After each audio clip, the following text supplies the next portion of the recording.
വാസുദേവായ ദേവകീ നന്ദനായ ച നന്ദഗോപകുമാരായ ഗോവിന്ദായ നമോ നമഃ. എല്ലാ സുഹൃത്തുക്കൾക്കും എൻ്റെ വിനീതമായ നമസ്കാരം. ശ്രീമദ് ഭാഗവതം ദശമസ്കന്ധഃ അഥ ദ്വാദശോധ്യായഃ. 10ാമത്തെ അധ്യായത്തില് 11ാമത്തെ അധ്യായം വരെ 10ാമത്തെ സ്കന്ധത്തിൽ 11ാമത്തെ അധ്യായം വരെ നാം പഠിച്ചു കഴിഞ്ഞു. ഉലൂഖല ബന്ധനമാണ് പഠിച്ചിരുന്നത്. ഇനി നമുക്ക് പഠിക്കേണ്ടത് അഘാസുര മോക്ഷമാണ്. കംസൻ ഭഗവാനെ കൊല്ലുന്നതിന് വേണ്ടി പൂതനെ അയച്ചു, ശകടാസുരനെ അയച്ചു, അടുത്ത തൃണാവർത്തനെ അയച്ചു, വത്സാസുരൻ, ബകാസുരൻ ഇവരെയൊക്കെ അയച്ചു. അത് കഴിഞ്ഞ് പൂതനയുടെയും ബകാസുരന്റെയും അനുജനായ അഘാസുരനെ അയക്കുന്നു. അഘാസുരൻ ഒരു പെരുമ്പാമ്പായി കൃഷ്ണനും മറ്റു ഗോപക്കുട്ടികളും പശുമേയ്ക്കാൻ പോയപ്പോൾ അവിടെ ഒരു സ്ഥലത്ത് വായും പിളർന്ന് കിടക്കുന്നതാണ്. അതാണ് ഇതിൽ വർണ്ണിക്കുന്നത്. അടുത്ത ക്ലാസ്സിലാണ് അഘാസുരനെ വധിക്കുന്നത് പഠിക്കുന്നത്. അപ്പൊ നമുക്കിന്ന് ആദ്യം കൃഷ്ണൻ വനത്തിലേക്ക് പോകുന്നതാണ് വർണ്ണിക്കുന്നത്, പിന്നെ അഘാസുരനെയും വർണ്ണിക്കുന്നു. നമുക്ക് നോക്കാം. ശ്ലോകം 1. ശ്രീശുക ഉവാച ഓം നമോ ഭഗവതേ വാസുദേവായ ക്വചിത് വനാശായ മനോദതദ്വ്രജാത് പ്രാതസമുദ്ധായ വയസ്യ വത്സവാൻ പ്രബോധയൻ ശൃംഖരവേണ ചാരുണം വിനിർഗതോ വത്സപുരസരോഹരി. ക്വചിത് വനാശായ, ക്വചിത് വന അശായ, മനഃ ദദത് വ്രജാത് പ്രാതഃ സമുത്ഥായ വയസ്യ വത്സവാൻ പ്രബോധയൻ ശൃംഖരവേണ ചാരുണ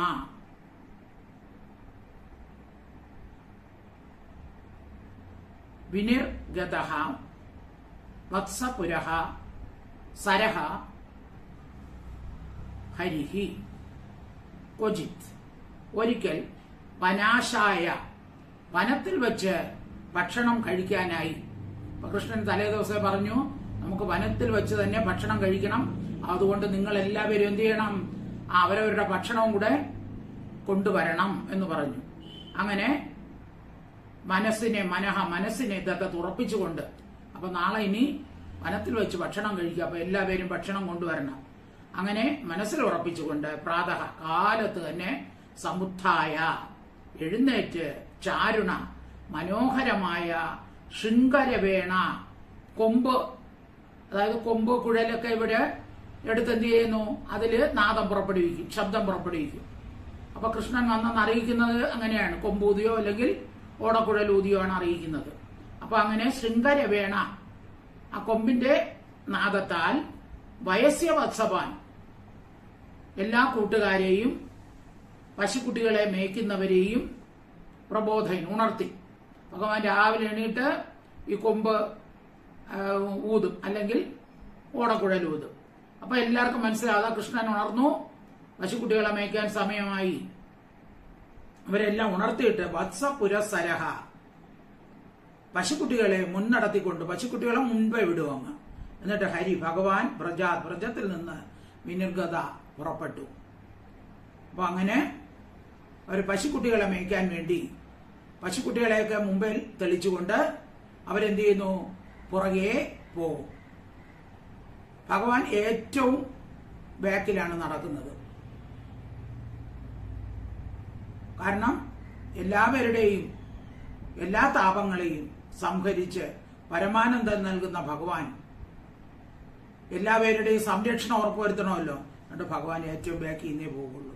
അങ്ങനെ ഭഗവാൻ പുറപ്പെട്ടു, പിന്നാലെ നടന്നു. ശ്ലോകം തൊട്ട് നോക്കാം. ക്വചിത് വനാശായ മനോദതദ്വ്രജാൻ പ്രാതസമുദ്ധായ വയസ്യ വത്സവാൻ പ്രബോധയൻ ശൃംഖരവേണ ചാരുണ വിനിർഗതോ വത്സപുരസരോഹരി. ശ്ലോകം 2. തേനൈവ സാകം പൃഥികാ സഹസ്രശ സ്നിഗ്ധ ശുചിവേത്ര വിഷാണ വേണവ സ്വാൻസാൻ സഹസ്രോവരി സംഖ്യയാനിതാൻ വത്സാൻ പുരസ്കൃത്യ വിനിർയയു മുദാം. അപ്പൊ എല്ലാവരും ഭക്ഷണമൊക്കെ എടുത്ത് പോവുകയാണ്. അപ്പൊ എന്തൊക്കെയാണ് അവർ കൊണ്ടുപോകുന്നതെന്നാണ് പറയുന്നത്. തേന ഏവ സാകം പൃഥുകാഹ സഹസ്രശ സ്നിഗ്ധാഹ സുഷിക് വേത്ര വിഷാണ വേണവഃ സ്വാൻ സ്വാൻ സഹസ്രോപരി സംഖ്യയാനിതാൻ വത്സാൻ പുരസ്കൃത്യ വിനിർയയൗ മുദാ. തേന ഏവ സാകം അവനോടുകൂടി തന്നെ. അപ്പോ കൃഷ്ണൻ വിളിച്ചുണർത്തിയപ്പോ എല്ലാവർക്കും സന്തോഷം തോന്നി. അവരൊക്കെ എന്ത് ചെയ്തു? വനത്തിൽ ചെന്ന് ഭക്ഷിക്കാന്ന് വിചാരിച്ച് അവരെല്ലാം എന്ത് ചെയ്തു? സ്നിഗ്ധ സ്നേഹിതന്മാരായ പൃഥുക ബാലകന്മാർ സഹസ്രശ അവരെത്ര പേരുണ്ട്? അനേകം പേരാണ്. ശുശി വേത്ര വിഷാണ വേണവഹ മനോഹരങ്ങളായ ഉറികൾ, വടികൾ, കൊമ്പുകൾ, കുഴലുകൾ മുതലായവ സാധനങ്ങളെടുത്തു. ഉറികൾ എന്തിനാണ്? അവരുടെ സാധനങ്ങളൊക്കെ, ഭക്ഷണ സാധനങ്ങളൊക്കെ ഉറിയിൽ കെട്ടി തൂക്കി കൊണ്ടുപോകും. അല്ലെങ്കിൽ സഞ്ചി പോലത്തെ എന്തെങ്കിലും പാണ്ഡം പോലെ കെട്ടി തൂക്കിയാണ് അവർ കൊണ്ടുപോകുന്നത്. അതായത് ഒരു വടി വെച്ചിട്ട് അതിന്റെ പിറകെ സഞ്ചി പോലെ കെട്ടി തൂക്കിയിടും.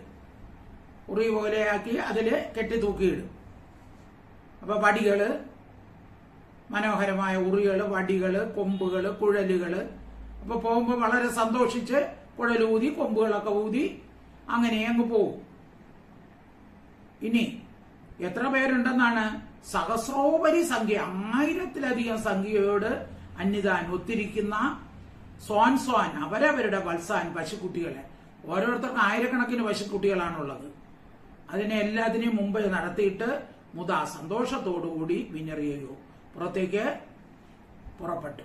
അപ്പൊ അവരെല്ലാം ഉറികളില് തൈര്, മറ്റേ ചോറോ മറ്റ് കറികൾ ഇതെല്ലാം കൂടെ ഒരു കമ്പിന് എടുത്ത് തോളിൽ വെച്ച് അതിന്റെ പിറകെ ഉറി പോലെ കെട്ടി തൂക്കിയിട്ട് അതിൽ സാധനങ്ങളും കൊണ്ടങ്ങ് പോകും. ഭക്ഷണ പദാർത്ഥങ്ങളുള്ള പാത്രങ്ങളോടുകൂടി ഉള്ള മനോഹരമായ ഉറികള്, പിന്നെ കൊമ്പ്, ഓടക്കുഴലുകൾ ഇവയെല്ലാം, പിന്നെ പശുക്കുട്ടികളെ മേയ്ക്കാൻ വേണ്ടി ചൂരൽ വടികള് ഇവയെല്ലാം കയ്യിലെടുത്തു. ഇനി അവരവർക്കുള്ള പശുക്കുട്ടികളെയൊക്കെ എന്ത് ചെയ്യും? എല്ലാം കൂടെ ആട്ടി മുൻനടത്തി. അപ്പൊ ഓരോരുത്തർക്കും 1000-ൽ കൂടുതൽ പശുക്കുട്ടികളെ മേയ്ക്കാൻ കാണും. അപ്പൊ ഇത്രയധികം പശുക്കൾ അവിടെ ഉണ്ടോ എന്ന് നമ്മൾ ആലോചിക്കുമല്ലേ? ഭഗവാൻ ജനിച്ചതിന് ശേഷം അവിടെ ഐശ്വര്യ സമൃദ്ധമാണ്. അല്ലെങ്കിലേ ഉണ്ട്. ഈ ഗോപന്മാരുടെ ജോലി തന്നെ എന്താണ്? ഈ പശുക്കളെ മേയ്ക്കുക. അതാണ് അവരെ ഈ പുല്ലുള്ള സ്ഥലങ്ങളിലേക്ക് താമസം മാറുന്നത്. അപ്പൊ അങ്ങനെ ധാരാളം പശുക്കൾ അവിടെ ഉണ്ട്. അപ്പൊ കൃഷ്ണൻ വന്നതിന് ശേഷമാണ് ഇവ വർദ്ധിച്ചത്. അപ്പൊ ഇവയെല്ലാം കൂടെ മുൻനടത്തി എല്ലാ പശുക്കളെയും കൂടെ ഒന്നിച്ച് മുൻപേ ഇടും. ഇവരെല്ലാരും കൂടെ ബാക്കിൽ നിന്നേ പോകും. തേനൈവ സാകം പൃഥുകാ സഹസ്രശ സ്നിഗ്ധ സുഷിക് വേത്ര വിഷാണ വേണവ സ്വാൻസാൻ സഹസ്രോവരി സംഖ്യയാനിതാൻ വത്സാൻ പുരസ്കൃത്യ വിനിർയയൗ മുദാം. ശ്ലോകം 3. കൃഷ്ണ വത്സൈർ അസംഖ്യാതൈർ യൂഥീകൃത്യ സ്വവത്സകാൻ ചാരയന്തോ അർഭലീലാഭിർ വിജഹ്രൂസ്തത്ര തത്രഹ. കൃഷ്ണ വത്സൈഹി അസംഖ്യാതൈഹി യുധീകൃത്യ സ്വവത്സകാൻ ചാരയന്തഃ അർഭലീലാഭിഹി വിജഹ്രുഹു തത്ര തത്രഹ. സ്വവത്സകാൻ തങ്ങളുടെ പശുക്കുട്ടികളെ അസംഖ്യങ്ങളായ കൃഷ്ണവത്സകെ കൃഷ്ണന്റെ കുട്ടികളോടുകൂടി കൂട്ടിച്ചേർക്കവര്. ഓരോരുത്തരും പ്രത്യേകം അല്ല കൊണ്ടുപോകുന്നത്. തങ്ങളെ പശുക്കുട്ടികളെ കൂടെ എന്ത് ചെയ്യും? കൃഷ്ണന്റെ ആയിരക്കണക്കിനുള്ള പശുക്കുട്ടികളോടുകൂടി ചേർത്ത് യൂഥീകൃത്യ കൂട്ടമാക്കി ചെയ്തിട്ട് ചാരയന്ത എന്നിട്ട് അവയൊക്കെ മുമ്പേ നടത്തിക്കൊണ്ട് ഇവര് ബാക്കിലേ പോകും. അർഭലീലാഭി കുട്ടികൾക്കുള്ള കളികൾ കൊണ്ടും തത്ര അവിടെ വിജഹ്രു കളിച്ചു ആശ്ചര്യം. അപ്പൊ പശുക്കൾ ഇങ്ങനെ മുമ്പേ നടന്ന് അവ പുല്ലുള്ള സ്ഥലത്ത് ചെന്ന് മേഞ്ഞുകൊണ്ടിരിക്കും. അപ്പൊ ഇവരെന്ത് ചെയ്യും? ഇവരൊക്കെ കൂടെ ചെന്ന് പലതരം കളികൾ കളിക്കും. കൃഷ്ണവത്സൈരസംഖ്യാതൈ യുധീകൃത്യ സ്വവത്സകാൻ ചാരയന്തോ അർഭലീലാഭിർ വിജഹൃസ്തത്ര തത്രഹ. ശ്ലോകം 4. ഫലപ്രവാളസ്തപക സുമന പിഞ്ചതാതുഭിഃ കാജകുഞ്ചാമണിസ്വർണ ഭൂഷിതാപ്യഭൂഷയൻ. ഇനി ഇവരെങ്ങനെയാണ് ഒരുങ്ങിയൊക്കെ പോകുന്നതാണ് എന്നുള്ളതാണ്. ഫലപ്രവാളസ്തപക സുമന പിഞ്ചതാതുഭിഃ കാജകുഞ്ചാമണി സ്വർണഭൂഷിത അപി അഭൂഷയൻ. അഭൂഷയൻ അവർ അലങ്കരിക്കുന്നത് ഏതൊക്കെ ഉപയോഗിച്ചാണ്?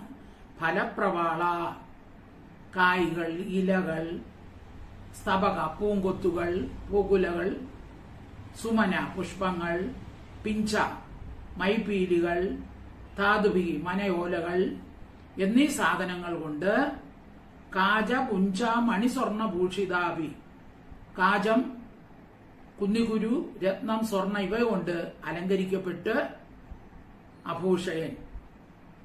അപ്പോൾ അവരുടെ ഇപ്പൊ കൃഷ്ണനൊക്കെ ആണെങ്കിൽ സ്വർണത്തിലുള്ള എല്ലാം ഉണ്ടെങ്കിലും കാട്ടിപ്പോകുമ്പോൾ എന്ത് ചെയ്യും? പലതരം ഇലകള്, ഫലങ്ങള്, പൂങ്കൊത്തുകൾ ഇതൊക്കെ കൊണ്ട് അവർ താനേ തന്നെ അലങ്കരിക്കും. അവരുടെ ബാലലീലകളാണ് ഇനി 7 ശ്ലോകത്തിൽ വർണ്ണിക്കുന്നത്. അമ്മമാർ മുമ്പേ തന്നെ അവരെ അലങ്കരിച്ചാണ് വിടുന്നത്. അതായത് പവിഴം, മുത്ത്, കല്ലുകൾ, കുന്നിക്കുരു, വിശേഷരത്നം എന്ന മനോഹരമായ വസ്തുക്കൾ ഉണ്ടാക്കിയ ഭൂഷണങ്ങളൊക്കെ കയ്യിലും കഴുത്തിലൊക്കെ ഉണ്ട്. പക്ഷെ എങ്കിലും അവരെന്ത് ചെയ്യും? അവരവിടെ ചെന്നിട്ട് കായ്കള്, ഇലകള്, പൂക്കള് ഇവയൊക്കെ ഉള്ള അവയൊക്കെ എടുത്ത് മൈപ്പീലികൾ ഒക്കെ എടുത്ത് ആഭരണങ്ങൾ ഉണ്ടാക്കി ശരീരങ്ങൾ അലങ്കരിക്കും. ഫലപ്രവാളസ്തപക സുമന പിഞ്ച ധാതുഭിഃ കാജകുഞ്ച മണിസ്വർണ ഭൂഷിതാപ്യഭൂഷയൻ. ശ്ലോകം 5. മുഷ്ണന്തോ അന്യോന്യശിക്യാദീൻ ജ്ഞാതാൻ ആരാച്ച ചിക്ഷുഭുഃ തത്രത്യാശ്ച പുനർദൂരാത് ഹസന്തശ്ച പുനർദദുഃ. മുഷ്ണന്തഃ അന്യോന്യശിക്യാദീൻ ജ്ഞാതാൻ ആരാച്ച ചിക്ഷുഭുഃ തത്രത്യാഹ ച പുനർദൂരാത് ഹസന്തഃ ച പുനർദദു. അന്യോന്യം ശിക്യാദി. അപ്പൊ അവരെന്ത് ചെയ്യും? ഒരാളുടെ ഇപ്പൊ ഉറി മുതലായ സാധനങ്ങളെ, ശിക്യാന്ന് വെച്ചാൽ ഉറി അല്ലെങ്കിൽ സഞ്ചി മുതലായ സാധനങ്ങളെ മുഷ്ണന്ത മോഷ്ടിക്കും. ഒരുത്തന്റെ വേറെ ഒരുത്തെ എടുക്കും. എന്നിട്ട് എന്ത് ചെയ്യും? ജ്ഞാതാൻ അറിയപ്പെട്ടവരായിട്ട് ആരാ ദൂരത്തിൽ ചിക്ഷുപു എറിയും. തമ്മിൽ മോഷ്ടിക്കുന്നു. അങ്ങോട്ടും ഇങ്ങോട്ടും ഒരാളുടെ മറ്റവ എടുക്കും. എന്നിട്ട് എടുത്തിട്ട് ദൂരെ അങ്ങ് എറിയും. ചിക്ഷുപു എറിയുകയും ചെയ്യും. പിന്നെ എന്ത് ചെയ്യും? തത്രത്യ അവിടെ ഉള്ളവരും ദൂരെ ചിക്ഷുപു എറിയും. അപ്പൊ ഒരാളുടെ സഞ്ചി കാണാതെ എടുത്തിട്ട് ദൂരോട്ട് അങ്ങ് എറിയും. അപ്പൊ വേറെ ഒരുത്ത് എന്ത് ചെയ്യും? അതിനെടുത്ത് വീണ്ടും ദൂരെ അങ്ങ് എറിയും. അങ്ങനെ എന്നിട്ട് എന്ത് ചെയ്യും? ചിരിക്കും. അപ്പൊ ഇത് കാണാത്തവൻ കിടന്ന് വെപ്രാളപ്പെടുമല്ലോ. അയ്യോ, എന്റെ സഞ്ചി കണ്ടില്ല, എന്റെ ചോറും കറിയും കണ്ടില്ല എന്ന് വിളിക്കുമല്ലോ. പിന്നെ എന്ത് ചെയ്യും? പിന്നെ അവര് അത് തന്നെ എടുത്ത് ദാനം ചെയ്യും. പിന്നെ എടുത്ത് സാന്ത്വനാവനോ പറഞ്ഞ് സമാധാനിപ്പിച്ചിട്ട് കൊടുക്കും. ആദ്യം ഓരോരുത്തർ കാണാതെ എടുത്ത് ഒരു സഞ്ചി എടുത്ത് വേറെ എടുത്തോട്ടിടാം. അപ്പൊ വേറെ എടുത്ത് എന്ത് ചെയ്യും? അതിനെടുത്ത് വേറെ ദൂരോട്ട് എറിയും. അപ്പൊ ഈ കാണാത്തവൻ, സഞ്ചി നഷ്ടപ്പെട്ടവൻ എന്ത് ചെയ്യും? അവിടെ കിടന്ന് ബഹളം വയ്ക്കും. അപ്പൊ അവന് സാന്ത്വനപ്പെടുത്തി ഞങ്ങൾ നോക്കിയെടുത്ത് തരാം എന്നൊക്കെ പറഞ്ഞ് അതിനെടുത്ത് കൊടുക്കുകയും ചെയ്യും. അങ്ങനെ അവര് പലതരം കളികൾ. മൃഷ്ണന്തോ അന്യോന്യശിക്യാദി ജ്ഞാതാനാരാച്ച ചിക്ഷുഭുഃ തത്രത്യാശ്ച പുനർദൂരാത് ഹസന്തശ്ച പുനർദദുഃ. ശ്ലോകമാണ്. യതി ദൂരം ഗത കൃഷ്ണോ വനശോഭേക്ഷണായതം അഹം പൂർവം ഇതി സംസ്പൃശ്യ രേമിരേ. യതി ദൂരം ഗതഃ കൃഷ്ണഃ വനശോഭേക്ഷണായ തം അഹം പൂർവം ഇതി സംസ്പൃശ്യ രേമിരേ. വനശോഭേക്ഷണായ കാട്ടിലുള്ള ഭംഗി ആസ്വദിച്ചുകൊണ്ട് കൃഷ്ണൻ ദൂരത്തിൽ യതി പോയെങ്കിൽ കൃഷ്ണൻ എന്ത് ചെയ്യും? ചിലപ്പോ കാട്ടിലുള്ള ഭംഗിയൊക്കെ ആസ്വദിച്ച് അങ്ങ് കുറേ ദൂരെ പോകും. അപ്പൊ എന്ത് ചെയ്യും? അഹം ഞാൻ മുമ്പിൽ, അഹം പൂർവം ഞാൻ മുമ്പിൽ. കൃഷ്ണൻ വരുമ്പോൾ എന്ത് ചെയ്യും? ഒരു ഓടിച്ചെന്ന് കെട്ടിപ്പിടിക്കും. അപ്പൊ ഞാനാണ് ആദ്യം കെട്ടിപ്പിടിക്കാൻ പോകുന്നത്. അങ്ങനെ അതാണ് പൂർവം അഹം പൂർവം ഞാൻ മുമ്പ് എന്ന് അവനെ സംസ്പൃശ്യ തൊട്ടിട്ട് രേമിരേ അവനെ പെട്ടെന്ന് ചെന്ന് കെട്ടിപ്പിടിക്കും. ഞാൻ മുമ്പേ ചെന്ന് കൃഷ്ണനെ കുറെ നേരമായി കണ്ടിട്ട് എന്ന് പറഞ്ഞു ചെന്ന് അവര് കെട്ടിപ്പിടിക്കും.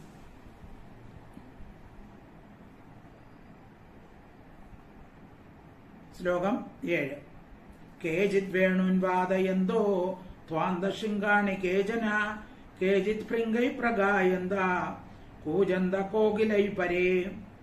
കേചിത് വേണൂൻ വാദയന്തോ മാന്ത ശൃംഗാണി കേചന കേചിത് ഭൃംഗൈഃ പ്രഗായന്തഃ കൂജന്തഃ കോകിലൈഃ പരേ. കേചിത് ചിലരാണെങ്കിലോ വേണുക്കളെ, അതായത് ഓടക്കുഴലുകളെ, വാദയന്ത ഓടക്കുഴലൊക്കെ ഊതി, കേചന ചിലരാണെങ്കിലോ ശൃംഗാണി കൊമ്പുകളെ, മാന്തഹ ഊതുകൊണ്ട്, കേജിത് ചിലരാണെങ്കിലോ ഭൃംഗൈസഹ വണ്ടുകളോടുകൂടി, പ്രഗായന്ത ഉച്ചത്തിൽ പാടുന്നവരായും വണ്ടുകൾ മൂളിക്കൊണ്ട് നടക്കുമ്പോൾ അതിനനുസരിച്ചുള്ള പാട്ട് പാടി, പരേ മറ്റു ചിലരോ കോകിലൈഹി കുയിലുകൾ പാടുമ്പോൾ കുയിലുകളോടുകൂടി, കൂജന്തഹ കൂജനം ചെയ്യുന്നവരായിട്ടും രേമിരെ. അപ്പൊ അവര് കാട്ടിൽ ചെന്ന് മിണ്ടാതിരിക്കുകയില്ല. കുഴലൂതുകയോ അല്ലെങ്കിൽ ഓടക്കുഴലൂതുകയോ അല്ലെങ്കിൽ പക്ഷികളുടെ ചലയ്ക്കുന്നത് പോലെ അല്ലെങ്കിൽ കൂകുന്നത് പോലെ കൂകി ഇങ്ങനെ ഓരോ കളികളിൽ ഏർപ്പെട്ടു. ശ്ലോകം ഒന്നുകൂടെ വായിക്കാം. കേചിത് വേണുൻവാദയന്തോ സ്മാന്ത ശൃംഗാണി കേചന കേചിത് ഭൃംഗൈ പ്രഗായന്ത കൂജന്ത കോകിലൈ പരേ. ശ്ലോകം 8. വിച്ഛായഭി പ്രധാവന്തോ ഗച്ഛന്ത സാധു ഹംസകൈഃ ബഗൈ ഉപവിശന്തശ്ച നൃത്യന്തശ്ച കലാഭിഃ.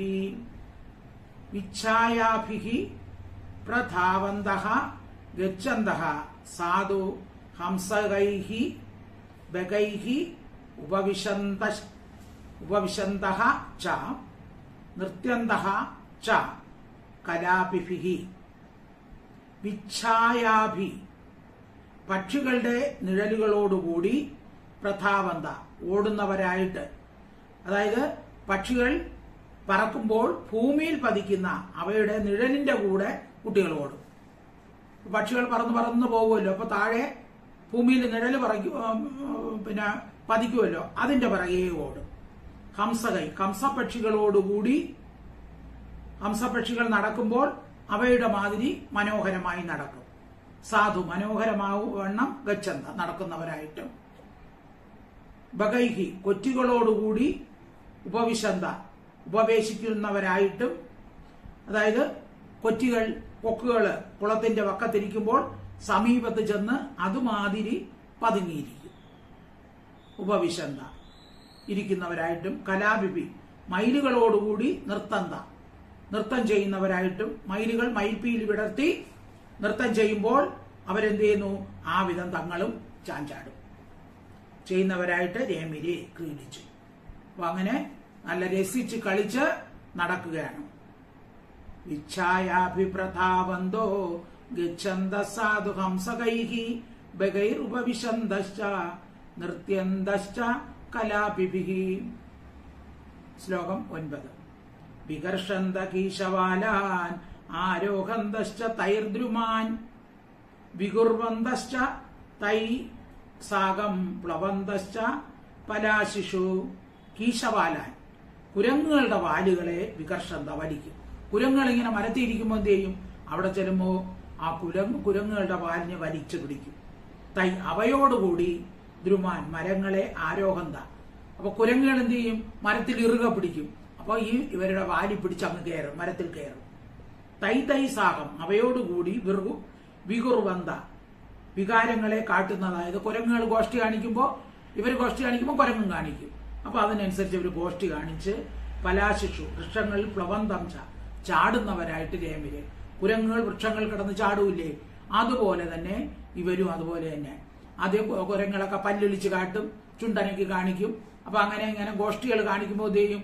കുരങ്ങുകളും അതുപോലെ തന്നെ കാണിക്കും. എന്നിട്ട് കുരങ്ങുകൾ എന്ത് ചെയ്യും? ഒരു കൊമ്പിൽ നിന്ന് മറ്റൊന്നിലേക്ക് ചാടുമ്പോഴോ ഈ കുട്ടികളും അതുപോലെ ചാടും. അങ്ങനെ അവർ കളിച്ച് സന്തോഷിക്കുകയാണ്. വികർഷന്ത കീശവാലാൻ ആരോഹന്തശ്ച തൈർദ്രുമാൻ വികുർവന്തശ്ച തൈസാകം പ്ലവന്തശ്ച പലാശിഷു.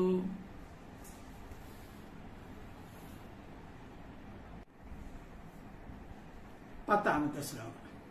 സാകംഭേഗൈർ വിലംഘന്ത സരിത് പ്രസവ സംപ്ലുതാഹ വിഹസന്ത പ്രതിച്ഛായ ശപന്തശ്ച പ്രതിസ്വനാൻ. സാകം ഭേഗൈഹി വിലഘ്നന്തഃ സരിത് പ്രസവ സംപ്ലുതാഹ വിഹസന്തഃ പ്രതിച്ഛായാഃ ശപന്തഃ ച പ്രതിസ്വനാൻ. സരിത് പ്രസവ സംപ്ലുത. സരിത്ത് എന്ന് വെച്ചാല് നദികൾ, പ്രസവ തോടുകൾ, ഇവയിൽ മുങ്ങിയവരായിട്ട് സംപ്ലുത. ഇപ്പൊ ചെറിയ നദികളും തോടുകളൊക്കെ കാണാം, അതിലൊക്കെ ചെന്ന് മുങ്ങി. ഭേഗൈസാകം തവളകളോടുകൂടി വിലഘ്നന്ത അവയെ അതിക്രമിച്ചവരായിട്ടും. തവളകൾ ചാടി പോകുമ്പോഴോ ഈ തോടുകളിലൊക്കെ ചെന്ന് അതിന്റെ മുമ്പേ ഓടി ചാടി പോകാൻ നോക്കും. പ്രതിച്ഛായ പ്രതിബിംബങ്ങളെ വികസന്ത വികസിക്കുന്നവരായിട്ട്, വെള്ളത്തിൽ പ്രതിബിംബിച്ച് കാണുന്ന സ്വന്തം പ്രതിബിംബങ്ങളുണ്ടല്ല, അതിനെ നോക്കി പരിഹസിക്കും. പ്രതിസ്വനാൻ പ്രതിശബ്ദങ്ങളെ ശബന്ത ശപിക്കുന്നവരായിട്ട്. അപ്പൊ ഇവര് എന്തെങ്കിലും ശബ്ദം പുറപ്പെടുവിക്കുമ്പോൾ എന്ത് ചെയ്യും? ആ ശബ്ദം ചിലപ്പോൾ പ്രതിധ്വനിക്കും. അപ്പൊ അവരെ ശപിക്കും. ഇതെന്തോന്ന് ഞാൻ പറയുന്നത് പ്രതിധ്വനിച്ച് വരികയാണ്. ഗുഹയുടെ അടുത്തൊക്കെ ഒന്ന് സംസാരിക്കുമ്പോൾ എന്ത് ചെയ്യും? അവിടെയൊക്കെ കേൾക്കുന്ന ശബ്ദം പ്രതിധ്വനിക്കും. അപ്പൊ അവര് ശകാരിക്കും. ഞങ്ങള് പറയുന്നതിനെ തന്നെ ഇതാരാണ് ഇവിടെ ഇരുന്ന് പറയുന്നത് എന്ന് ചോദിക്കും. നോക്കിക്കോ, ഇങ്ങനെ പറയണമെങ്കിൽ നോക്കിക്കോ എന്നൊക്കെ പറഞ്ഞ് അവിടെ നിന്ന് പരിഹസിക്കുകയും ഒക്കെ ചെയ്യും. പ്രതിബിംബം കാണുമ്പോഴും സ്വന്തം പ്രതിബിംബമാണ്. അപ്പൊ നദിയിലൊക്കെ പ്രതിബിംബം കാണുമ്പോഴാണ് അതിനെ പരിഹസിക്കും. പിന്നെ പ്രതിധ്വനിക്കുമ്പോൾ ശകാരിക്കും. ഞാൻ പറയുന്നതിന് നിങ്ങൾ തിരിച്ചു പറയുന്നോ എന്ന് ചോദിച്ച് ശകാരിക്കും. ശ്ലോകം 10. സാകംഭേഗൈർ വിലഘ്നന്ത വിലംഘന്ത സരിത് പ്രസ്രവ സംപ്ലുതാഹ വിഹസന്ത പ്രതിച്ഛായ ശപന്ത പ്രതിസ്വനാൻ. ശ്ലോകം 11. ഇത്തം സദാ ബ്രഹ്മ സുഖാനുഭൂത്യ ദാസ്യം ഗതാനാം പരദൈവതേന മായാശ്രിതാനാം നരതാരകേണ സാഹം വിചക്രോ കൃത പുണ്യപുഞ്ചാഹ. ഇത്തം ഇപ്രകാരം സതാം സത്തുക്കൾക്ക് ബ്രഹ്മ സുഖാനുഭൂത്യ, അപ്പൊ സജ്ജനങ്ങൾക്ക് ബ്രഹ്മസുഖം അനുഭവവേദ്യമായി വരും. ദാസ്യം ദാസഭാവത്തെ ഗതാനാം പ്രാപിച്ചവർക്ക് പരദൈവതേന ഉത്കൃഷ്ട ദൈവമായും മായാശ്രിതാന മായയാൽ മോഹിക്കപ്പെടുന്നവർക്ക് നരധാരകേണ മനുഷ്യപാലകന് ആയിരിക്കുന്ന അവനോട് സാകം കൂടി കൃതപുണ്യപുഞ്ച ചെയ്യപ്പെട്ട പുണ്യസമൂഹത്തോടുകൂടിയ ആ കുട്ടികൾ വിജഹ്രു വിരഹിച്ചു. അപ്പോൾ ഈ കുട്ടികൾ ഭാഗ്യമുള്ളവരാണ്. കാരണം എന്താണ്? ഭഗവാനോട് കളിക്കാനുള്ള അവസരം ഈ കുട്ടികൾക്ക് കിട്ടി. യോഗികൾക്ക് പോലും കിട്ടാത്ത കാര്യമാണ്, അല്ലേ? ഭഗവാനോട് കളിക്കാൻ ഭാഗ്യമുണ്ടായത്. ഇവരെ കുറിച്ച് നമുക്ക് ബഹുമാനിക്കാം. കാരണം ബ്രഹ്മാനന്ദം, ബ്രഹ്മമായിട്ടും ബ്രഹ്മാനന്ദമായിട്ടും ബ്രഹ്മ അനുഭവമായിട്ടും വിളങ്ങുന്ന ഈ ഭഗവാൻ ഭക്തന്മാർക്ക് പരമാത്മാ അനുഭവം നൽകുന്ന പരമേശ്വരനായിട്ട് വിളങ്ങുന്നവൻ, മായാശക്തിയെ കടക്കാനും അതിന്റെ മാഹാത്മ്യത്തെ തിരിച്ചറിയാനും സാധിക്കാത്ത അജ്ഞാനികൾക്ക് ഒരു മനുഷ്യബാലനായിട്ട് വിളങ്ങുന്നു. അപ്പോ ആർക്കും ഭഗവാനെ പ്രാപിക്കാൻ സാധിക്കില്ല. യോഗികൾ പോലും എത്ര തപസ് ചെയ്താലും ഭഗവാനെ പ്രാപിക്കാൻ സാധിക്കുകയില്ല. പക്ഷെ ഈ അറിവില്ലാത്ത കുട്ടികൾക്കാണെങ്കിലോ ഭഗവാനെ പിടിച്ച് ഭഗവാനോട് കളി പറഞ്ഞ് ഭഗവാനെ ആലിംഗനം ചെയ്ത് എല്ലാം ചെയ്യാൻ ഇവർക്ക് സാധിക്കുന്നു. ഇത് ഈ ഗോപകുട്ടികളുടെ പരമപുണ്യം തന്നെയാണ്. കൃഷ്ണനെ കാണുന്നത് തന്നെ പരമാനന്ദം. ഇവിടെ ആണെങ്കിലോ കാണുക മാത്രമല്ല ആലിംഗനം വരെ ചെയ്യുകയാണ്. അപ്പൊ അങ്ങനെയുള്ള ഭാഗ്യം കിട്ടിയ ഈ ഗോപന്മാര് മഹാപുണ്യവാന്മാർ തന്നെയാണ്, ഭാഗ്യമുള്ളവർ തന്നെയാണ്. ഇത്തം സദാ ബ്രഹ്മസുഖാനുഭൂത്യ ദാസ്യം ഗതാനാം പരദൈവതേന മായാശ്രിതാനാം നരതാരകേണ സാഹം വിജഹ്രോ കൃത പുണ്യ പുഞ്ചാഹാം. ശ്ലോകം 12. യത്പാദപാംസുർ ബഹുജന്മ കൃത്രതോ ത്രിധാത്മഭിർ യോഗിഭിരപ്യഗമ്യ സയേവ യദ്ദൃഗ്വിഷയ സ്വയം സ്ഥിത കിം വർണ്യതേ ദിഷ്ടമഹോ വൃജൗകസാം. യത്പാദപാംസുഃ ബഹുജന കൃച്ഛ്രതഃ ത്രിധാത്മഭിഃ യോഗിഭിഃ അപി അഗമ്യഃ സഹ ഏവ യത് ദൃഗ് വിഷയഃ സ്വയം സ്ഥിതഃ കിം വർണ്യതേ ദിഷ്ടം അഹോ വൃജൗകസാം. യത്പാദപാംസു യാതൊരുവന്റെ കാൽപ്പിടി ബഹു ജന്മ കൃച്ഛ്രത അനേകം ജന്മങ്ങളിലെ തപസ്സുകൊണ്ട് ത്രിതാത്മവി വശീകരിക്കപ്പെട്ട ഈ ഭഗവാന്റെ ഈ പാദധൂളികൾ കാണണമെങ്കിൽ തന്നെ അത് അനേക ജന്മത്തെ തപസ് വേണമെന്നാണ്. യോഗികൾക്ക് കൂടി പ്രാപിക്കാൻ സാധിക്കാത്ത ബഹുകഷ്ടമായ തപസ് ചെയ്ത് ത്രിതാത്മവി വശീകരിക്കപ്പെട്ട ഇന്ദ്രിയ അന്ധകരണ സംഘാതത്തോടുകൂടിയ യോഗികൾ വളരെ കാലം തപസ് ചെയ്തിട്ടാണ് അഗമ്യ പ്രാപിക്കാൻ കഴിയാതെ ആയിരിക്കുന്നത്. ഭഗവാന്റെ പാദരേണുകൾ പ്രാപിക്കാൻ യോഗികൾക്ക് പോലും അനേകം വർഷത്തെ തപസ്സിന്റെ ഫലമായിട്ട് പോലും ചിലപ്പോൾ സാധിച്ചില്ലെന്ന് വരാം. സഹയേവ അവൻ തന്നെ, ആ ഭഗവാൻ തന്നെ യദ്ദൃഗ് വിഷയ യാതൊരുത്തരുടെ നേത്രഗോചരമായിട്ട് അവർക്ക് അനുഭവിക്കാൻ പറ്റാത്ത ആ ഭഗവാനെ ഇവിടെ ഇതാ സാധാരണ കണ്ണുകൾ കൊണ്ട് കാണാൻ സാധിക്കുന്നു. സ്വയം സാക്ഷാത്തായിട്ട് സാക്ഷാത്തായിട്ട് ഭഗവാനെ കാണാൻ സാധിക്കുന്നു. വ്രജൗകസാം വ്രജവാസികളുടെ ദിഷ്ടം ഭാഗ്യം തന്നെയാണ്. കിം വർണ്ണിയത് എങ്ങനെ വർണ്ണിക്കും? അഹോ ആശ്ചര്യം. ഇപ്പൊ യോഗികൾക്ക് പോലും അപ്രാപ്യമായ ആ പാദധൂളി അല്ലെങ്കിൽ ഭഗവാന്റെ ആ ദർശനം ഇതാ ഈ പുണ്യവാന്മാരായ ഗോപകുട്ടികൾക്ക് സാധ്യമായിരിക്കുന്നു. അത് അവരുടെ പുണ്യം തന്നെയാണ്, ഭാഗ്യം തന്നെയാണ്. യത്പാദപാംസർ ബഹുജന്മ കൃച്ഛ്രതോ ത്രിധാത്മഭിർയോഗിഭിരപ്യഗമ്യ സയേവ യത് ദൃഗ്വിഷയ സ്വയം സ്ഥിത കിം വർണ്യതേ ദിഷ്ടമഹോ വൃജൗകസാം. ശ്ലോകം 13. അഥാഗനാമഭ്യ അപതത് മഹാസുര സ്തേഷാം സുഖക്രീഡന വീക്ഷണാക്ഷമഃ നിത്യം യദന്തർ നിജജീവിതേപ്സുഭിഃ പീതാമൃതൈരപ്യമരൈ പ്രതീക്ഷ്യതേ. പദച്ഛേദം. അഥ അഖ നാമാഭ്യ അപതത് മഹാസുരഃ തേഷാ സുഖക്രീഡന വീക്ഷണാക്ഷമഃ നിത്യം യത് അന്തഃ നിജ ജീവിത ഈപ്സുഭിഃ പീതാമൃതൈഃ അപി അമരൈഃ പ്രതീക്ഷ്യതേ. പീതാമൃതൈ അപി അമൃതത്തെ പാനം ചെയ്തവരായിരുന്നാലും നിജജീവിതേഷി അതായത് ദേവന്മാർ അമൃതത്തെ പാനം ചെയ്തിരുന്നാലും നിജ ജീവിതേത്സുഭി തങ്ങളുടെ ജീവിതത്തെ പ്രാപിക്കാൻ ഇച്ഛിക്കുന്നവരായ അമരൈഹി ദേവന്മാരാൽ നിത്യം എപ്പോഴും യദന്തഃ യാതൊരുത്തന്റെ നാശം പ്രതീക്ഷിക്കപ്പെടുന്നു. അതായത് ദേവന്മാർ അമരരാണ് എങ്കിൽ പോലും ഈ അഘാസുരനിൽ നിന്ന് നാശമുണ്ടാകുമോ എന്ന് അവർ ഭയക്കുകയാണ്. അപ്പൊ ദേവന്മാർ പോലും ഇവന്റെ നാശത്തെ, ഈ അഘാസുരന്റെ നാശത്തെ പ്രതീക്ഷിക്കുകയാണ്. തേഷാം അവരുടെ സുഖ ക്രീഡന വീക്ഷണാക്ഷമ സുഖമായിട്ടുള്ള കളികൾ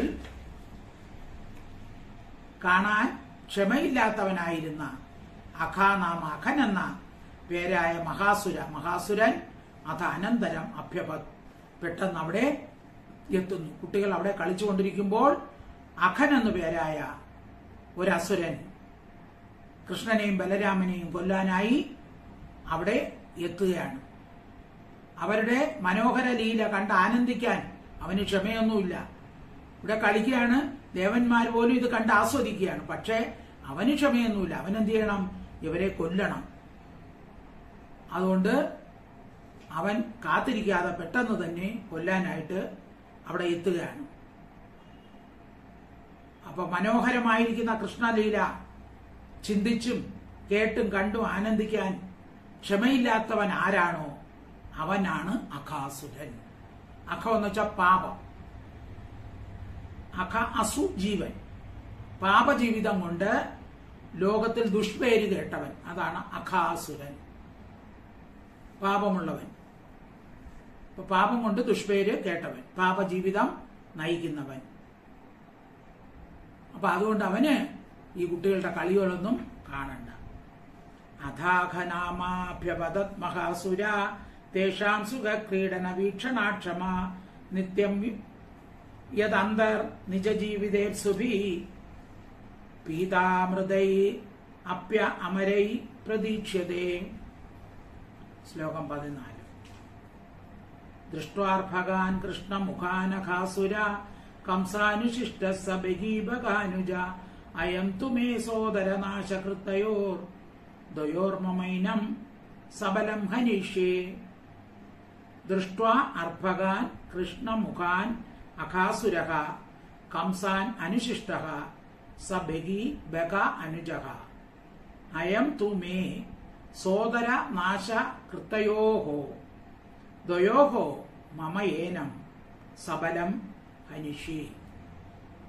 കൃഷ്ണമുഖാൻ, കൃഷ്ണൻ മുതലായ അർഭകാൻ കുട്ടികളെ ദൃഷ്ട്വാ കണ്ടിട്ട് കംസാനുശിഷ്ട കംസനാൽ അയക്കപ്പെട്ട പ്രേരിപ്പിക്കപ്പെട്ട ബഹി ബകാനുജ, ബഹി എന്ന് വെച്ചാൽ പൂതന, പൂതനയുടെയും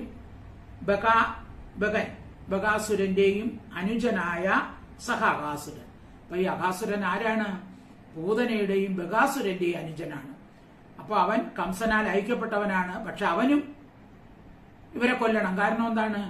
തന്റെ ജ്യേഷ്ഠത്തെയും പൂതനെയും അതുപോലെ ജ്യേഷ്ഠനായ ബകാസുരനെയും കൊന്നവനാണ് ഇവൻ. അതുകൊണ്ട് ഇവനെ കൊല്ല തന്നെ വേണം. അപ്പൊ അങ്ങനെ സോദരനാശകൃത്, സോദരരെ നശിപ്പിച്ചവൻ മമ എന്റെ തയോഹോ ദ്വയോഹോ ആ രണ്ടുപേരുടെ സന്തോഷത്തിനായി സബലം ബലരാമനോടുകൂടി ഏനം ഇവനെ ഹനിഷ്യെ ഞാൻ ഇപ്പൊ കൊല്ലും. അപ്പൊ എന്റെ രണ്ട് സഹോദരങ്ങളെ കൊന്നവനാണ്, അതുകൊണ്ട് ഞാൻ കൊല്ലുമെന്ന് നിശ്ചയിച്ചുറച്ചാണ് അഖാസുരൻ ഇവിടെ എത്തുന്നത്. ശ്ലോകം 14. ദൃഷ്ട്വാർഭകാൻ കൃഷ്ണമുഖാനഖാസുര കംസാനുശിഷ്ട സബഹീബകാനുജ അയം തു മേ സോദരനാശകൃത്തയോർ ദ്വയോർമമൈനം സബലം ഹനിഷ്യേ. ശ്ലോകം 15. തേ യദാ മത്സുഹൃദോസ്തിലാപഃ കൃതാസ്തദാ നഷ്ടസമാവൃജൗകസ പ്രാണേ ഗതേ വർഷ്മസു കാനുചിന്ത പ്രജാസവ പ്രാണഭൃദോ ഹി ഏതേ യഥാ മത്സുഹൃദഃ തിലാപഃ കൃതാഃ തദാ നഷ്ടസമാ വൃജൗകസഃ പ്രാണേ ഗതേ വർഷ്മസു കാനുചിന്ത പ്രജാസവഃ പ്രാണഭൃദഃ ഹി ഏതേ. ഇവർ മത്സുഹൃദോ എന്റെ ഇഷ്ടന്മാരായ സഹോദരർക്ക് തിലാപ പിണ്ടോദകമായിട്ട് യഥാ എപ്പോൾ കൃത്വ ചെയ്യപ്പെട്ടുവോ, അതായത് എന്റെ സഹോദരങ്ങളെ എപ്പോഴ് കൊന്നുവോ, തഥാ അപ്പോൾ പ്രജൗഹസ പ്രജത്തിലുള്ളവർ നഷ്ടസമ നശിച്ചിരിക്കുന്നതിന് തുല്യരായി. അപ്പൊ എന്റെ സഹോദരിയായ പൂതനെയും സഹോദരനായ ബകനെയും കൊന്നവർ, അപ്പൊ ഇവരെ ഞാൻ ഇപ്പൊ തന്നെ കൊല്ലും. അവരിപ്പോ നശിച്ചവരായി പ്രാണൻ ഗതേ പോയിരിക്കുമ്പോൾ വർഷ്മസു ദേഹങ്ങളിൽ കാനു ചിന്തയാ യാതൊരു വിചാരമാണുള്ളത്. യാതൊരുത്തർ പ്രാണഭൃത പ്രാണനുള്ളവരോ തേ അവർ പ്രജാസഭ പ്രജകളാകുന്ന പ്രാണനോടുകൂടി ഇവർ ആകുന്നു. അപ്പൊ പ്രാണനുള്ള സകലർക്കും അവരുടെ പ്രാണഭൂതന്മാർ എന്ന് പറയുന്നത് സന്താനങ്ങളാണ്. അപ്പൊ അതുകൊണ്ട് ഈ വ്രജവാസികളെ നശിപ്പിക്കണമെങ്കിൽ എന്ത് ചെയ്താൽ മതി?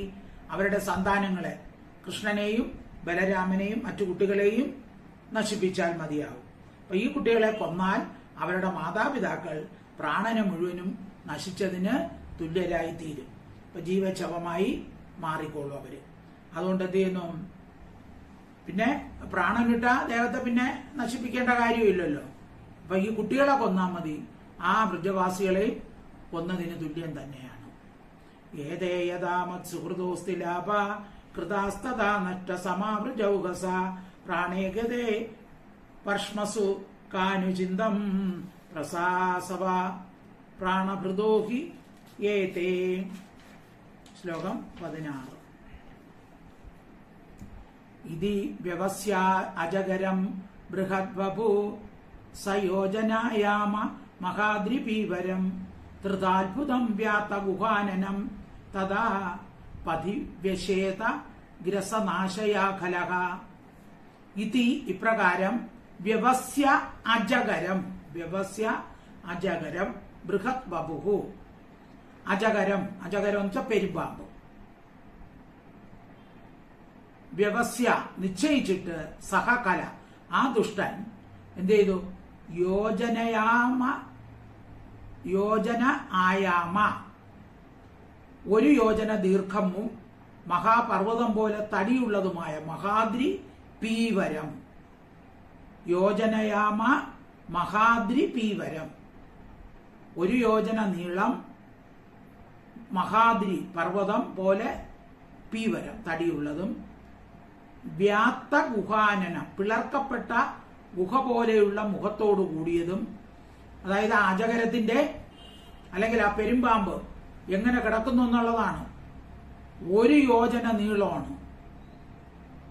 ഇനി മുഖമാണെങ്കിലോ വലിയ മുഖം പിളർന്നിരിക്കുകയാണ്. വ്യാത്ത ഗുഹാനനം ഒരു ഗുഹ പോലെ പിളർക്കപ്പെട്ടവ. അത്ഭുത ആശ്ചര്യകരവും അജഗര സംബന്ധിയായ ബൃഹത് വപു മഹത്തായ ശരീരത്തെ, പെരുമ്പാമ്പിന്റെ ശരീരത്തെ ഗ്രസനാശയ വിഴുങ്ങാനുള്ള ആഗ്രഹത്താൽ തഥാ അപ്പോൾ തൃത്വ തരിച്ചിട്ട് പതി വഴിയിൽ വിഷേദ വന്നു കിടന്നു. അപ്പൊ കൃഷ്ണനെ കൊന്നുകളയാനുള്ള ആശയമുണ്ട്. വലിയ പെരുമ്പാമ്പിന്റെ വേഷം ധരിച്ച് കൃഷ്ണനും കൂട്ടരും സഞ്ചരിക്കുന്ന വഴിയിൽ വന്നു കിടന്നു. അവന്റെ വായാണെങ്കിലോ ഒരു യോജന നീളം, പർവ്വതം പോലെ വലിയ തടിച്ച ഗുഹ പോലെ ഉള്ള വാ തുറന്ന്. ഇത് കണ്ടാൽ ആശ്ചര്യം തോന്നും. ഒരു ഗുഹയാണെന്നേ തോന്നുകയുള്ളൂ. ഇതി വ്യവസ്യാജകരം ബൃഹദ്വപു സയോജനായാമ മഹാദ്രിപീവരം ധൃതാത്ഭുതം വ്യാത്ത ഗുഹാനനം തഥാ പതിവ്യശേദഗ്രസനാശയാഖലാം. ശ്ലോകം 17. ധരാധരോഷ്ടേ ജലദോത്തരോഷ്ടോ ദര്യാനനാന്തോ ഗിരിശൃംഗദ്രംഷ്ട ത്വാന്താന്തരാസ്യേ വിദതാ പരുഷാനലശ്വാസ ദവേക്ഷണോഷ്ണ. ധര അധര ഉഷ്ടഹ. ധര എന്ന് വെച്ചാൽ ഭൂമി, അധര ഉഷ്ട എന്ന് വെച്ചാൽ കീഴ്ചുണ്ട്. അവന്റെ വാ പിളർന്നു വെച്ചപ്പോ അവന്റെ കീഴ്ചുണ്ട് എവിടെയാണ്? ഭൂമിയിൽ തട്ടി നിൽക്കുകയാണ്. ഇനി ജലദ ഉത്തരോഷ്ടോ. ജലദോ ഉത്തരോഷ്ടോ. ജലദോ വെച്ചാൽ മേഘങ്ങൾ സ്പർശിക്കുന്ന മേൽചുണ്ട്. അപ്പൊ ചുണ്ടിന്റെ വലിപ്പം നോക്കണം. താഴത്തെ ചുണ്ട് താഴെ ഭൂമിയിലും, മേൽചുണ്ട് ആകാശത്തിൽ മേഘത്തിൽ തട്ടി നിൽക്കുകയാണ്. അപ്പോൾ ഇങ്ങനെ കാണുമ്പോ പാമ്പെന്ന് തോന്നൂല, ഒരു വലിയ ഗുഹ പോലെ ഇരിക്കുന്ന ദരിയ ആനന അന്തഹ, ഗുഹ പോലെ ഇരിക്കുന്ന മുഖാന്തർഭാഗത്തോടും, ഗിരിശൃംഗ ദ്രംഷ്ട, പർവ്വത ശിഖരങ്ങൾ പോലെ ഇരിക്കുന്ന ദ്രംഷ്ട. അവന്റെ ആ ദ്രംഷ്ട കാണുമ്പോൾ പർവ്വത ശിഖരങ്ങൾ പോലെ ഇരിക്കും. ത്വാന്താന്തരാസ്യ, ഇരുട്ടടഞ്ഞ മുഖദ്വാരം. മുഖം നോക്കുമ്പോൾ ഭയങ്കര ഇരുട്ട്. വിദതത്വാ ജിഹ്വ, വിസ്താരമുള്ള പാത പോലെ ഇരിക്കുന്ന നാക്ക്. പുരുഷ അനില ശ്വാസ ദവേക്ഷണോഷ്ണ, കൊടുങ്കാറ്റിന് തുല്യമായ മുഖം. മുഖവായു, വായുന്ന് വരുമ്പോ വായിൽ നിന്ന് ഇങ്ങനെ ശ്വാസം വരുമ്പോൾ കൊടുങ്കാറ്റടിക്കുമെന്ന് തോന്നും. കാട്ടുതീ പോലെ ജ്വലിക്കുന്ന കണ്ണുകൾ. അങ്ങനെയാണ് അഘാസുരന്റെ അഭാവം. അപ്പൊ വലിയ വാ തുറന്നു, ഒരു കീഴ്ചുണ്ട് ഭൂമിയിലെ, മേൽച്ചുണ്ട് ആകാശത്താണ്. അവന്റെ ദ്രംഷ്ട കാണുമ്പോഴാ, വലിയ പല്ല് കാണുമ്പോ അത് മേഘത്തിന്റെ കൊടുമുടിയാണെന്ന് തോന്നും. പിന്നെ നാക്ക് നീട്ടി വയ്ക്കുമ്പോൾ ഒരു വലിയ പാത പോലെ, അകം മുഴുവനും ഇരുട്ട്. ഇങ്ങനെ ഗുഹയുടെ അകത്ത് ഇരുട്ടാണല്ലോ, ഇങ്ങനെയാണ് കാണപ്പെട്ടത്. ധരാധരോഷ്ടോ ജലതോ ഉത്തരോഷ്ടോ ദര്യാനനാന്തോ ഗിരിശൃംഗദ്രംഷ്ട ത്വാന്താന്തരാസ്യോ വിദതത്വാ ജിഹ്വ പരുഷാനില ശ്വാസ ദവേക്ഷണോഷ്ണഃ. ശ്ലോകം 18. ദൃഷ്ട്വാ തം താദൃശം സർവേ മത്വാ വൃന്ദാവനശ്രിയം വ്യാത്താ അജഗരതുണ്ടേന ഹി ഉത്പ്രേക്ഷന്തേ സ്മ ലീലയാം. ദൃഷ്ട്വാ തം താദൃശം സർവേ മത്വാ വൃന്ദാവനശ്രിയം വ്യാത്ത അജഗരതുണ്ടേന ഹി ഉത്പ്രേക്ഷന്തേ സ്മ ലീലയാ. താദൃശം, അപ്രകാരമിരിക്കുന്ന തം ആ അജഗരത്തെ, അതായത് വലിയ വാ തുറന്ന് ഒരു കീഴ്ചുണ്ട് ഭൂമിയെ സ്പർശിച്ച് മേൽച്ചുണ്ട് ആ മേഘത്തെ സ്പർശിച്ചിരിക്കുന്ന ആ അജഗരത്തെ ദൃഷ്ടുവ കണ്ടിട്ട് സർവേ കുട്ടികളും വൃന്ദാവനശ്രീ എന്ന് മത്വ വിചാരിച്ചു. ഇത് വൃന്ദാവനത്തിന്റെ ഒരു ഐശ്വര്യം തന്നെയാണ് ഈ വലിയ ഗുഹ എന്ന് വിചാരിച്ച് ലീല കളിയായിട്ട് വ്യാത്ത അജഗര തുണ്ടേന, വായ് പൊളിച്ചു കിടക്കുന്ന അജഗരത്തിന്റെ ആ പെരുമ്പാമ്പിന്റെ മുഖത്തോടുകൂടി ഉത്പ്രേക്ഷന്തേ തെറ്റിദ്ധരിച്ചു, ഉത്പ്രേക്ഷിച്ചു. അപ്പൊ അത് അവിടെ കുട്ടികൾ തെറ്റിദ്ധരിച്ച് ഇത് വൃന്ദാവനത്തിലെ സ്ത്രീയാണ്, ഐശ്വര്യമാണ്, വൃന്ദാവനത്തിലെ ഒരു ഗുഹയാണ് എന്ന് തെറ്റിദ്ധരിച്ചു പറയുകയാണ്. ഹി ആശ്ചര്യം തന്നെയാണ്. അപ്പൊ ഇത് ശരിക്കുള്ള പാമ്പാണ്. ആ പാമ്പിനെ വേറെ ഒന്നായിട്ട് അവർ തെറ്റിദ്ധരിച്ചു. വൃന്ദാവനത്തിലെ ഒരു വലിയ ഗുഹയാണ് എന്ന് അവർ തെറ്റിദ്ധരിച്ചു. അതാണ് ഇവിടെ ഉത്പ്രേക്ഷ, ഒന്നിനെ മറ്റൊന്നായിട്ട് കരുതുന്നത്. ശ്ലോകം 18. ദൃഷ്ട്വാ താദൃശം സർവേ മത്വം വൃന്ദാവനശ്രിയം വ്യാതാജകരതുണ്ടേന ഹി ഉത്പ്രേക്ഷന്തേ സ്മ ലീലയാം. 19. അഹോ മിത്രാണി ഗതദാ സത്വകൂടം പുരസ്ഥിതം അസ്മത് സംഗ്രസന വ്യാത്തവ്യാളത്തുണ്ടായതേ നവ. അഹോ മിത്രാണി ഗതത സത്വകൂടം പുരഃസ്ഥിതം അസ്മത് സംഗ്രസന വ്യാത്ത വ്യാള തുണ്ടായതേ നവ. മിത്രാണി, അല്ലയോ സ്നേഹിതന്മാരെ, പുരസ്ഥിത, മുന്നിൽ കിടക്കുന്ന ഇത് സത്വകൂടം, പ്രാണിയെ പോലെ ഇരിക്കുന്നു. നവ, അല്ലയോ. അപ്പൊ കുട്ടികൾ അങ്ങോട്ടും ഇങ്ങോട്ടും പറയണേ, എടാ കൂട്ടുകാരാ, ഇത് എന്തോന്ന ഒരു പ്രാണിയെ പോലെ തോന്നണല്ലോ. അസ്മത് സംഗ്രസന വ്യാത്തവ്യാളതുണ്ടായതേ നവ. നമ്മളെ നല്ലവണ്ണം വിഴുങ്ങാൻ വായ് തുറന്നിരിക്കുന്ന സർപ്പത്തിന്റെ മുഖം പോലെയല്ലേ ഇരിക്കുന്നത്. ഗതഹ, നിങ്ങൾ പറയുവിൻ. അപ്പൊ ഒരാൾ പറഞ്ഞു ഇത് വൃന്ദാവനത്തിലെ ശ്രീയാണെന്ന് പറഞ്ഞു. വേറെ ഒരാൾ പറഞ്ഞു ഇതൊരു പാമ്പിനെ പോലെ ഇരിക്കുന്നല്ലോ, നമ്മളെ വിഴുങ്ങാൻ വന്ന പാമ്പാണോ ഇത് എന്നൊക്കെ ആക്ഷേപിച്ച് പറയും പോലെ പറയുകയാണ്. ദൃഷ്ട്വാ താദൃശം സർവേ മത്വാ വൃന്ദാവനശ്രിയം വ്യാത്താജകരതുണ്ടേന ഉത്പ്രേക്ഷന്തേ സ്മ ലീലയാം. ശ്ലോകം 20.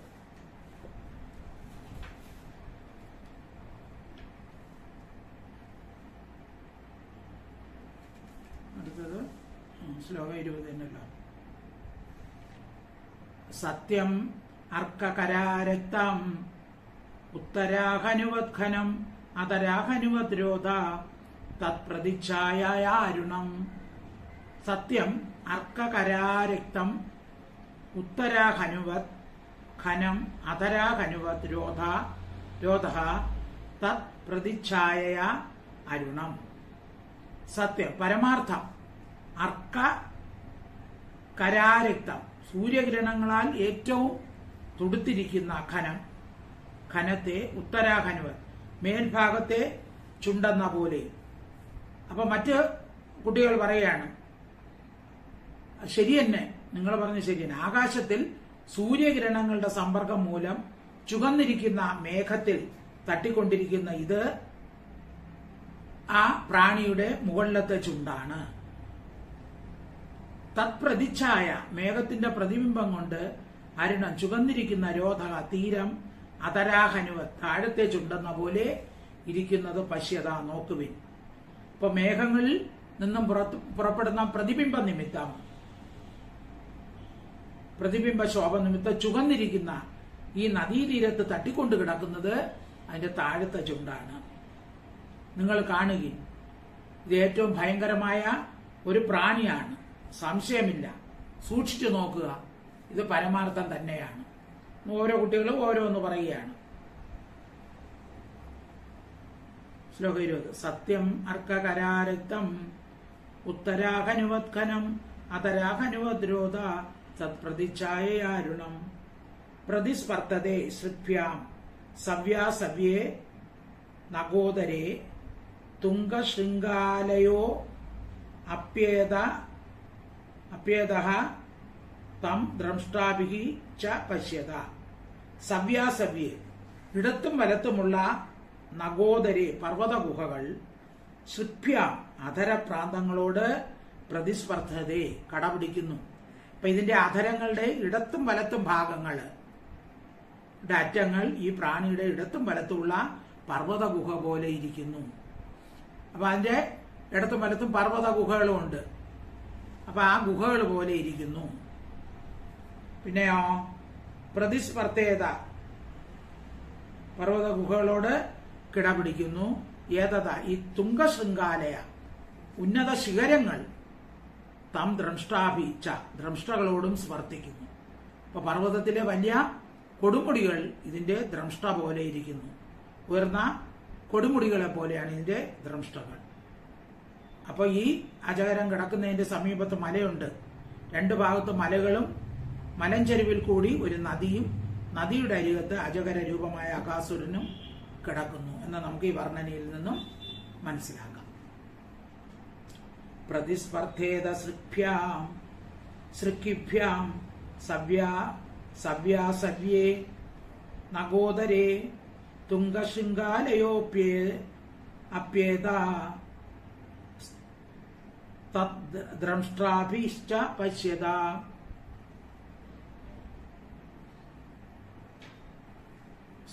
ശ്ലോകം 22.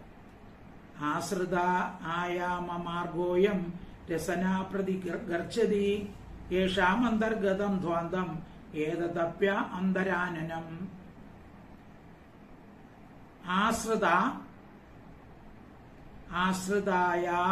ആശ്രിതായാമ മാർഗഃ അയം രസനാം പ്രതി ഗർജതി യേഷാം അന്തർഗതം ധ്വാന്തം ഏതത് അപി അന്തര ആനനം.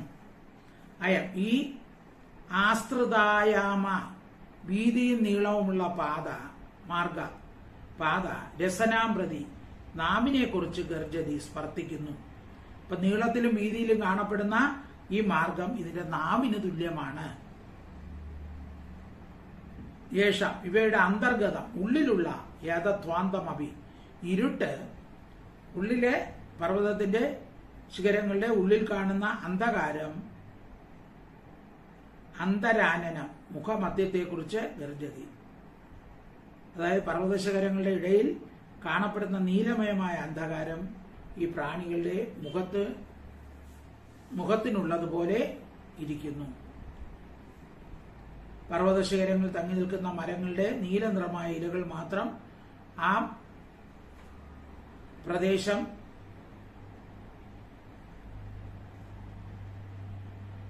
ശുദ്ധമേ അന്ധകാരം പോലെ ഇരിക്കും. അതുപോലെ ഈ പ്രാണിയുടെ വായിനുള്ളിൽ നോക്കുമ്പോൾ കറുകറ എന്ന നിലയിൽ ഇരുട്ടുമുണ്ടായിരുന്നു. അപ്പൊ നദിയുടെ തീരത്ത് നല്ല പാതയുണ്ട്, നീളവും വീതിയും ധാരാളമുണ്ട്. അതുപോലെ നീളവും വീതിയും ഇതിന്റെ നാക്കിനും ഉണ്ട്. പിന്നെ അകാസുരന്റെ വർണ്ണനയാണ്. ഇനി എങ്ങനെയാണ് അകാസുരന് മോക്ഷം കിട്ടുന്നതെന്ന് അടുത്ത ക്ലാസ്സിൽ പഠിക്കാം. ആസ്ത്രദായാമമാർഗോയം രശ്നാം പ്രതി ഗർജതി യേഷാമന്തർഗതം ധ്വാന്തം അപ്യന്തരാം. സർവത്ര ഗോവിന്ദ നാമ സങ്കീർത്തനം. ഗോവിന്ദ ഹരി ഗോവിന്ദ, ഗോവിന്ദ ഹരി ഗോവിന്ദ, ഹരി ഗോവിന്ദ ഹരി ഗോവിന്ദ. ഹരി ഓം തത്സത്, ഹരി ഓം തത്സത്, ഹരി ഓം തത്സത്.